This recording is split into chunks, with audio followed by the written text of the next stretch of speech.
with that.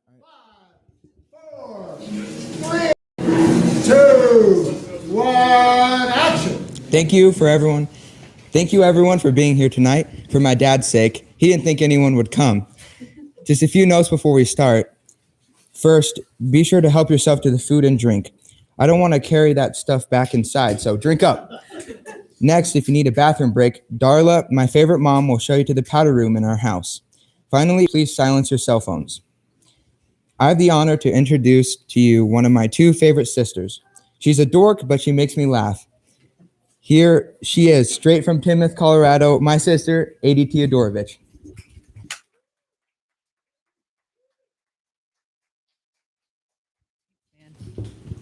Oh my goodness. I don't know if you can see this, but it's a little rickety up here. I'm going to take my chances. Good evening. I got selected, we'll say, to be the funny story of the night. And so I'll do my best to make you laugh. What I want to talk about today is I'm a lawyer. I don't know. I didn't fall far from the tree. I have a lot of experiences in life dealing with the law and particularly the DMV. I don't know if you all have ever called the DMV, but I had to call them the other day, and nothing just made me more excited than waiting for 20 minutes on hold to talk to literally the dumbest fucking person I can imagine, who's not going to be helpful one bit. So I did that the other day.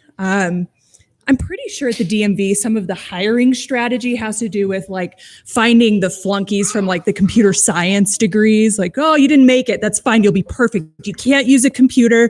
Totally fine. Our system is very simple to use. Very effective people there working at the DMV. Another thing is, the social skills that they have there. I don't know if you might be someone who would win an ugly sweater contest, but not even know that you had entered, you'd be perfect for the DMV. Perfect. So I'm spending my 20 minutes in my morning getting on the phone with the DMV, waiting, just waiting, phone's ringing. Here we go. Oh, there's the automated message telling me what my wait time is. Your estimated wait time today is the whole fucking century. All right? Yeah. Don't give up. Just don't give up. Otherwise, we'll hang up on you, make you call back, and we'll just do it all over again. That's pretty much how it worked. So I get on. I'm already frustrated. But I tell you what, the automated message goes away, and then I start hearing this hold music. And it's like the most beautiful 6-note elevator jazzy fest that I have ever heard. It's like the most ridiculous, placating song. Just got to my soul and relaxed me. Ridiculous. I swear, there's like a legislator in the General Assembly somewhere in Colorado who's like, you know what? We've got $40 million to put towards the DMV this year. I think instead of hiring efficient, competent workers, we should invest in elevator music science because it's a way better use of our funding. And so that's what they did. DMV has officially invested in elevator music that makes me feel good. And quite frankly, I was sitting there, got on my computer playing around, listening to the elevator music. And before I know it, I'm sitting there saying like, do, ah, do, ooh, ah. Didn't even know I was doing it. Didn't know. Totally beatboxing the music. It was awesome. And then, time goes on. I start adding in a snap. And then I'm like really feeling myself, like, ooh, yeah, this jazzy music. Add a little backbeat, some harmony, like, ooh, little hi-hat, just adding in my own music. It was a good time. At one point, I started doing my chair dance, though. And I swear, by the time the agent picked up at the DMV, I had choreographed a whole contemporary dance that even Simon Cowell would have been impressed by. So that was my day. Thank you very much. Have a good evening.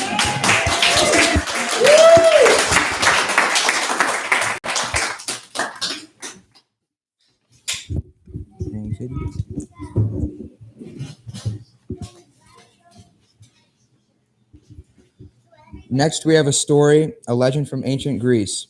It is a story of a fire and how a lone renegade Olympic god decided to share with one man the god's greatest treasures and the price he paid for his daring. With an excerpt from one of the oldest plays ever written, Prometheus Bound by Aeschylus. My favorite uncle Live from New York, Tim Roselle.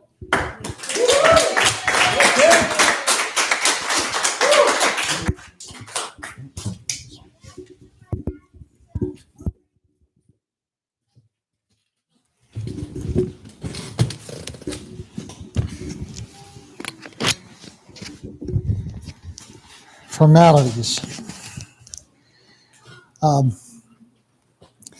This story begins with the Titans, might and violence, and the god of fire, Hephaestus.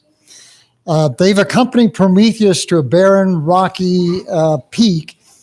Here, Prometheus is chained to a precipice of granite, never to be set free. Everyday birds of prey come and eat out his liver. And at night, he recovers only to endure the same fate the next day. And this for all eternity. And why? Because Prometheus, a god, has defied Zeus, the chief of all the gods, by giving man one of the gods' most precious treasures, fire. And now we're discovering Prometheus alone, abandoned, and still defiant. O divine sky, O river springs of smiling ocean, to thee, all Mother Earth, and to the sun, all-seeing orb, I cry. See what I suffer from the gods. Witness how with anguish broken through ages of time, without number, I shall labor in agony. Such are the bonds that Zeus hath designed for my shame and my dishonor. Ah, for the pain that is now and to come, I groan, I cry. Where is the destined term of my trial and my travails? And yet, say I, all things I know that are to be. No God shall visit me. I must bear the will of fate as lightly as I may, and learn the invincible strength of necessity. Yet of my present state I cannot speak and cannot be silent. The gifts I gave to man have harnessed me beneath the harsh distress. I hunted down the fount of fire, which schooled the race of men in every art and taught them great resource.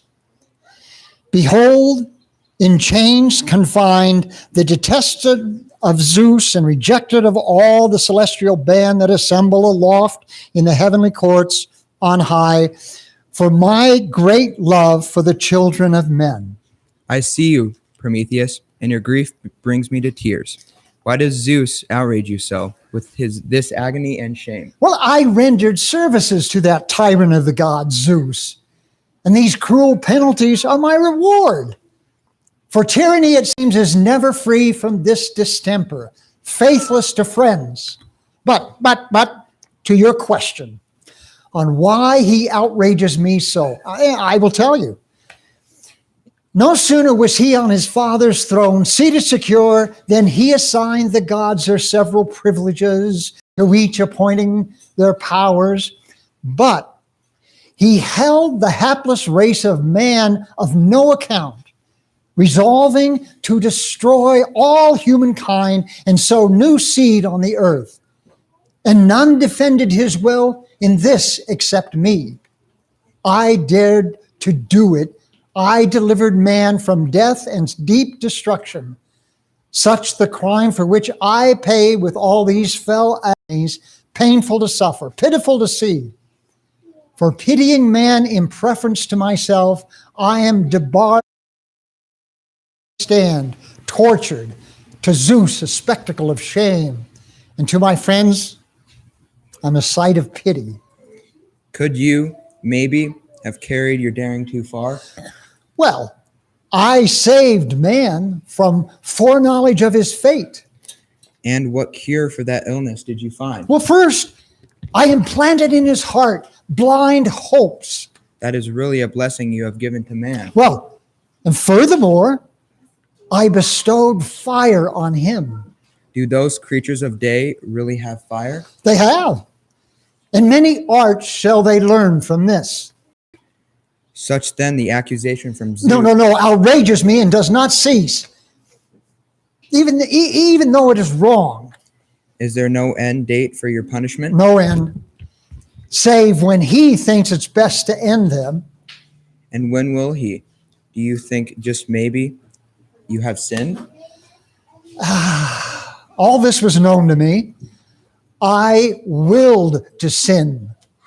I willed it, I confess. My help to man brought suffering to myself. Not that I thought that with such pains as these, that I would be wasted on a precipitous heights, the tenant of this solitary rock. But for my present sorrows, mourn no more. And to my future fortunes, give ear and learn all the things from end to end. Yet, hearken to the plight of man, in whom, born witless as a babe, I planted mind and the gift of understanding. I speak of men with no intent to blame, but to just expound on my gracious services. Man who first with eyes to see did see in vain, with ears to hear, but did not hear, but as shapes figured in dreams throughout their mortal confounded all things, knew not how to rise brick-built walls, sun-warm, nor build in wood, but had their dwelling like the restless ants in sunless nooks of subterranean caves. No sense but they had a winter's cold and no notice of the flowery spring or seasons of ripened fruit, but labored without wit in all their works till I revealed the obscure risings and settings of the stars of heaven. Yes, and the art of numbers, of arch building I founded, the craft of written words, the world's music. I first subdued the wild beasts of the field to work in packs and harness and relieve the mortal labors of this heaviest toil. And I yoked in chariots, quick to serve and rein in the horse, prosperity's proud ornament. And none but I devised mariner's boat, on hemp wing roaming the trackless ocean. Such the resources I have found for men. If a man fell sick, there was no remedy, no shredded herb, no draught to drink, nor ointment. And in default of psychic, their flesh withered until I revealed the blends of gentle medicines wherewith they armed themselves against disease. In many ways, I prophesied, I ordered, I first interpreted what must come from dreams.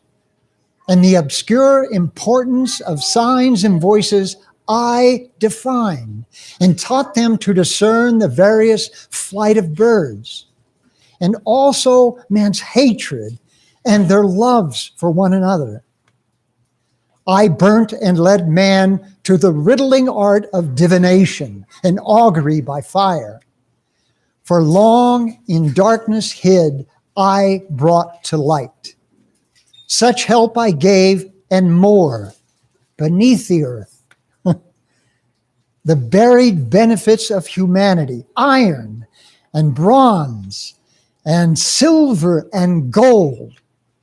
Who else can claim that he revealed to man but I? None, I know, unless an idle braggart.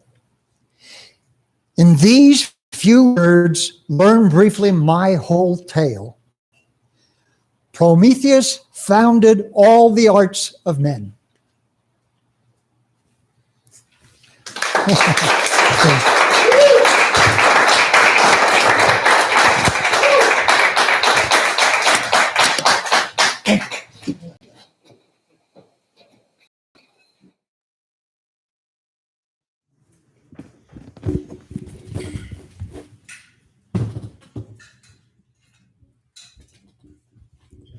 This summer, I am learning about survival in the wilderness.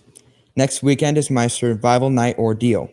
One of the skills I had to learn is to was to build a fire. I passed that test. This story is about fire, but it's also about a lot more than that. I think you'll enjoy it. Here's my favorite dad, Jerry Roselle.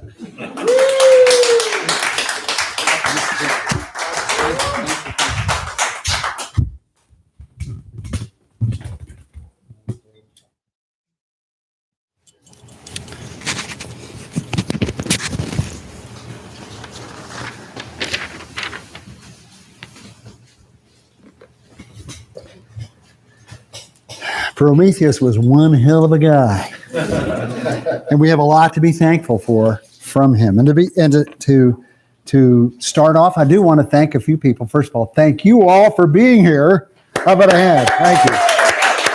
This gives me goosebumps that you're here. This is awesome. Thank you. I want to thank Mike Fink. He's my buddy, and he is an engineer. And tonight he volunteered to live stream this on YouTube. So how about that? Thank you, Mike. I want to also thank, just bear with me, my kids and my sibling, Tim, and my siblings who are watching. Several of them are. And I want to say this to my dearly departed friend, Jude. Dan knows Jude. He officiated at Darla and I's wedding. And he was a friend I met when I was Max's age, just a little bit older than Max. He was my mentor, truly my spiritual guide from that time forward, and savior of life, saved my life when I was about 15. And he died recently, and we had a glorious ceremony for him. And on that trip back from Kansas, where I went to reform school in Northeast Kansas, on that trip back, it occurred to me that there's a need for story that's live. Now, many of us have probably listened to podcasts. I mean, who hasn't listened to a podcast? Okay, don't embarrass yourself, but all right. Well, they learned something. I started out this idea of tales and a podcast. I have a list of them that I tried starting and recording and going on to Garage Band, whatever. One was Going Grandpa. The kids know about that. So I get really mad. It's like they say I go grandpa. Prove me wrong is kind of a lawyer one, like make a statement, or I'll make a statement, prove me wrong. What's your evidence? I just love that. But just getting some traction on all those things just was troubling me. On the way back from Kansas, I thought those podcasts really lack something. And it occurred to me as I was driving through on not the interstate, but Highway 36. What keeps those people in those towns like Newton, Kansas, and Goodland, Kansas, etc.? It's community. That's what it occurred to me, was community. And I think what podcasts lack is this community effort right here, this community being here. Because when we look back at the history of storytelling, my God, hundreds of thousands of years ago, or however long, we sat around a fire and we told stories that meant something, whether an adventure or a lesson or a sadness. And those stories taught our community something. And that's the way it was for a long time until books and people could read the stories at home, isolated, and now podcasts. And I don't think stories want us to be isolated. They exist for a reason. Our humanness requires story. That's what I believe. And I've done a lot of work about it and everything, and I decided, well, there's no way I could write a story. I'm not nowhere near as talented as Jason there. A story like these great stories that already exist and that we need to hear, and we can learn something from them. And from this story, we can learn that what Joseph Campbell talked about, if you're familiar with that, was a hero's journey. And this is a story about a journey. And there's a couple of components to that journey. There's the initial separation. There's separation, integration, return. Return to the community. There's value in that journey because the individual And Max is learning this through his rite of passage. The value is this initiation process for this tribe member who has to come back and learn something, because if he doesn't and stays in the tribe, he could be a danger because he doesn't have that community tie. So he's got to learn through the initiation, and he returns with the elixir. The elixir is actually an Arabic word that means dry powder that heals. So on these journeys, we return with this elixir, with this treasure.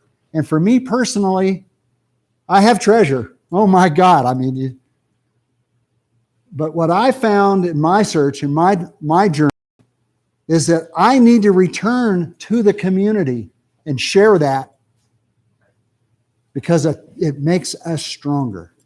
And that's what this is about for me. Okay. To Build a Fire by Jack London.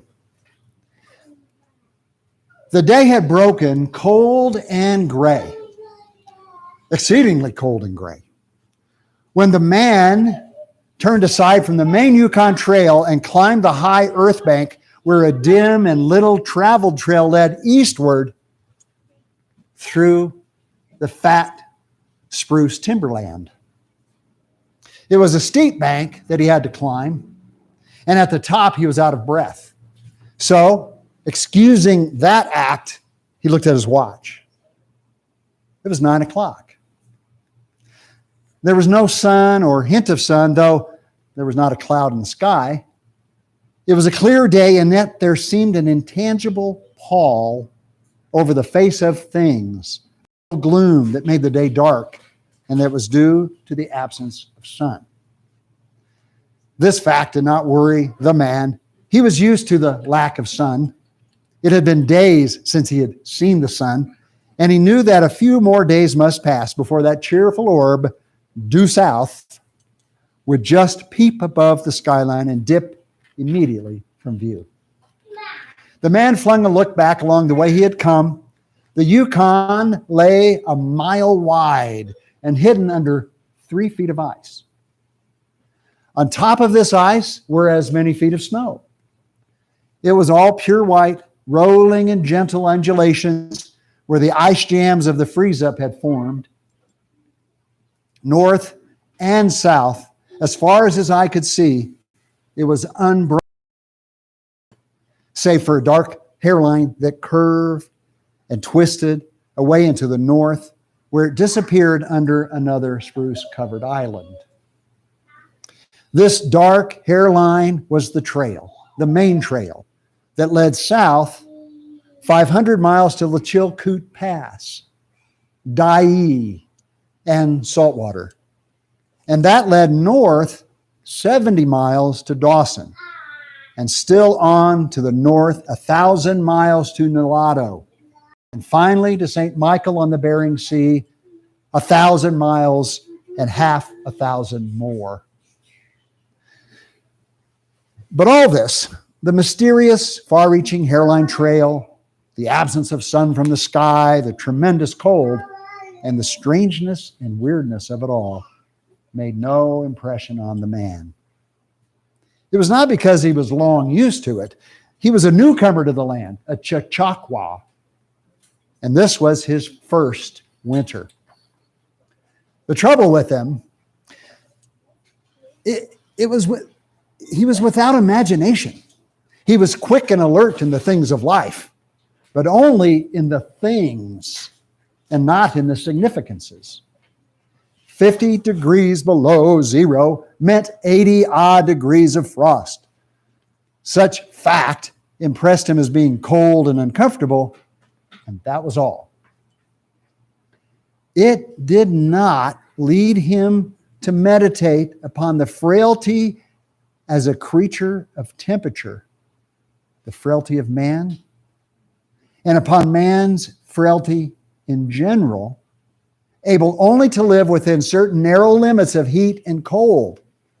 And from there on, it did not lead him to the conjectural field of immortality and man's place in the universe.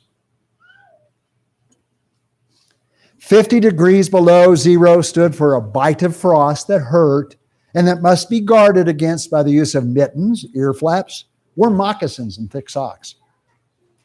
50 degrees below zero was to him just precisely 50 degrees below zero.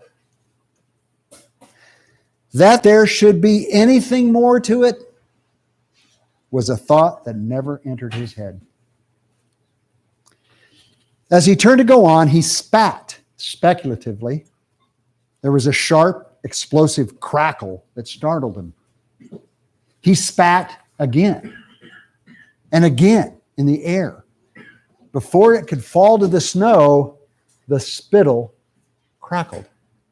He knew that at 50 below, spittle crackled on the snow, but this spittle had crackled in the air. Undoubtedly, it was colder than 50 below. And how much colder? He didn't know. But the temperature didn't matter.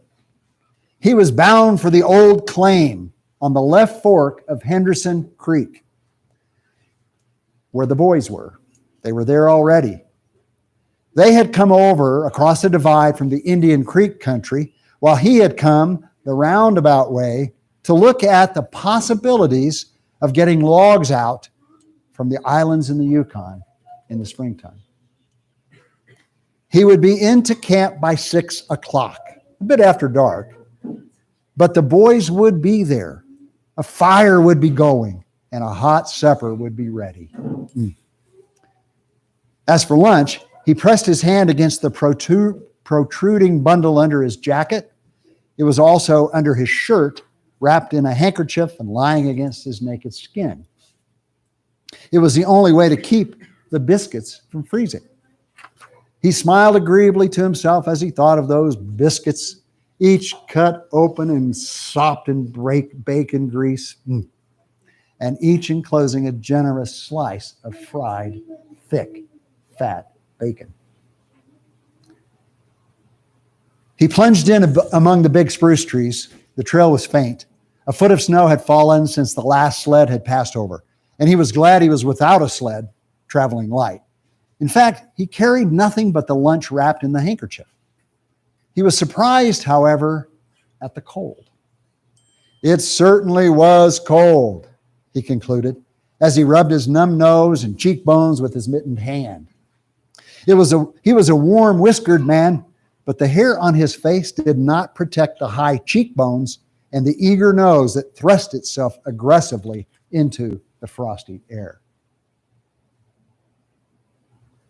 At the man's heels trotted a dog, a big native husky, the proper wolf dog, gray-coated and without any visible or temperamental difference from its brother, the wild wolf.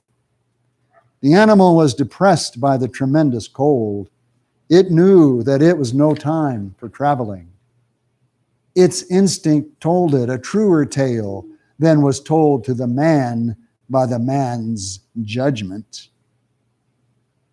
In reality, it was not merely colder than 50 below zero. It was colder than 60 below, than 70 below. It was 75 degrees below zero. Since the freezing point was 32 above zero, it meant that 107 degrees of frost obtained. The dog did not know anything about thermometers. Possibly in its brain, there was no sharp consciousness of a condition of very cold, such as was in the man's brain. But the brute had its instinct. It experienced a vague but menacing apprehension that subdued it and made it slink along at the man's heels, and that made it question eagerly every unwanted movement of the man, as if expecting him to go into camp or to seek shelter somewhere and build a fire. The dog had learned fire, and it wanted fire, or else to burrow under the snow and cuddle its warmth away from the cold air. The frozen moisture of its breathing had settled on its fur in a fine powder of frost, and especially where its jowls, muzzle, and eyelashes whitened by its crystal breath. The man's red beard and mustache were likewise frosted, but more solidly, the deposit taking the form of ice and increasing with every warm, moist breath he exhaled. Also, the man was chewing tobacco, and when the muzzle of ice held his lips so rigidly that he was unable to clear his chin when he expelled the juice from his tobacco. The result was a crystal beard of the color and solidity of amber. It was increasing its length on his chin. If he fell down, it would shatter itself like glass into brittle fragments. But he didn't mind the appendage. It was the penalty all tobacco chewers paid in that country, and he had been out in 2 cold snaps. They had not been so cold as this. He knew that. But by the spirit thermometer at 60 mile, he knew they had been registered at 50 below and 55 below. He held on through the level stretch of woods for several miles. He crossed a wide flat of black rock and dropped down a bank to the frozen bed of a small stream. This was Henderson Creek. He knew he was 10 miles from the forks. He looked at his watch. It was 10 o'clock. He was making 4 miles an hour, and he calculated that he would arrive at the forks at 12:30. He decided to celebrate that event by eating his lunch there. The dog dropped in again at his heels with a tail drooping discouragement as the man swung along the creek bed. The furrow of the old sled trail was plainly visible, but a dozen inches of snow covered the marks of the last runners. In a month, no man had come up or down that silent creek. The man held steadily on. He was not much given to thinking, and just then particularly, he had nothing to think about save that he would eat his lunch at the forks, and that at 6 o'clock he would be in camp with the boys. There was nobody to talk to, and had there been, speech would have been impossible because of the ice muzzle on his mouth. So he continued monotonously to chew tobacco and to increase the length of his amber beard. Once in a while, the thought reiterated itself that it was very cold and that he had never experienced such cold. As he walked along, he rubbed his cheekbone and nose with the back of his mittened hand. He did this automatically, now and again changing hands, but rub as he would, the instant he stopped, his cheekbones went numb, and the following instant, the end of his nose went numb. He was sure to frost his cheeks, he knew that, and experienced a pang of regret that he had not devised a nose strap of the sort Bud wore in cold snaps. Such a strap passed across the cheeks and saved them. But it didn't matter much after all. What were frosted cheeks? A bit painful, that was all. They were never serious. Empty as the man's mind was of thoughts, he was keenly observant, and he noticed the changes in the creek, the curves and the bends and the timber jams, and always he sharply noted where he placed his feet. Once, coming around a bend, he shied abruptly like a startled horse, curved away from the place where he had been walking, and retreated several paces back along the trail. The creek, he knew, was frozen clear to the bottom. No creek could contain water in that Arctic winter. But he knew also that there were springs. Springs that bubbled out from the hillsides and ran along under the snow and on top of the ice of the creek. He knew that the coldest snaps never froze those springs. And he knew, likewise, their danger. They were traps. They hid pools of water under the snow that might be 3 inches deep or 3 feet. Sometimes a skin of ice, half an inch thick, covered them, and in turn, that was covered with snow. Sometimes there were alternate layers of water and skin, ice skin, so that when one broke through, he kept on breaking through for a while, sometimes wetting himself to the waist. That was why he had shied in panic.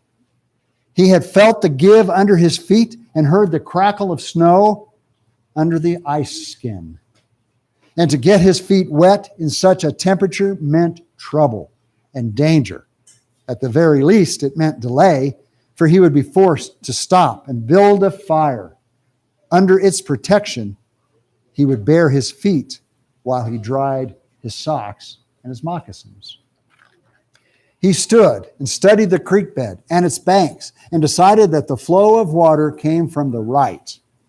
He reflected a while, rubbing his nose and cheeks, then skirted to the left, stepping gingerly and testing the footing for each step. Once clear of the danger, he took a fresh chew of tobacco and swung along at his 4-mile gait. In the course of the next 2 hours, he came upon several traps. Usually the snow above the hidden pools had a sunken, candied appearance that advertised the danger.